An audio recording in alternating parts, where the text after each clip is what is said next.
নমস্কার, আরেকটি নতুন ভিডিওতে সবাইকে স্বাগতম। আপনারা দেখছেন আমাদের উত্তরদিপুর গাইনের ঘেরি মা নারায়ণী টেম্পল।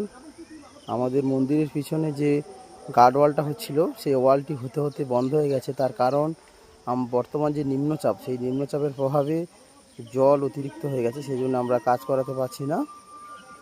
তাই নিম্নচাপটা কমে গেলে কাজ হবে। অলরেডি আমাদের মিস্ত্রিরা এসে দেখছে কীভাবে কী করা যায়। আমরা জল কমিয়ে আবার কাজ শুরু করব।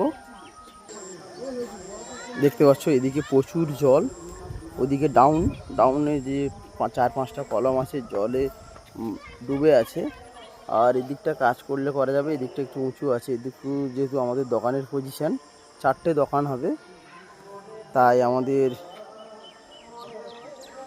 এই মা নারায়ণী টেম্পলের পক্ষ থেকে সকলকে অসংখ্য ধন্যবাদ এই ভিডিওটি দেখার জন্য। আপনারা সঙ্গে থাকুন এবং নতুন এসে থাকলে চ্যানেলটি অবশ্যই সাবস্ক্রাইব করে রাখবেন, কেননা এই মন্দির শুরু থেকে শেষ পর্যন্ত সমস্ত আপডেট এই চ্যানেলের মাধ্যমে আপনারা পাবেন। আমাদের বালি টঞ্চি এসে গেছে, ওই আমাদের মন্দিরের ব্যানার। আর আমাদের যে মন্দিরটি হবে সেই এই পজিশানে হবে, 38x26। মন্দিরের প্রপার ড্রয়িং আমরা পরে দেব। সবাইকে অসংখ্য ধন্যবাদ জানিয়ে ভিডিওটি এখানে শেষ করছি।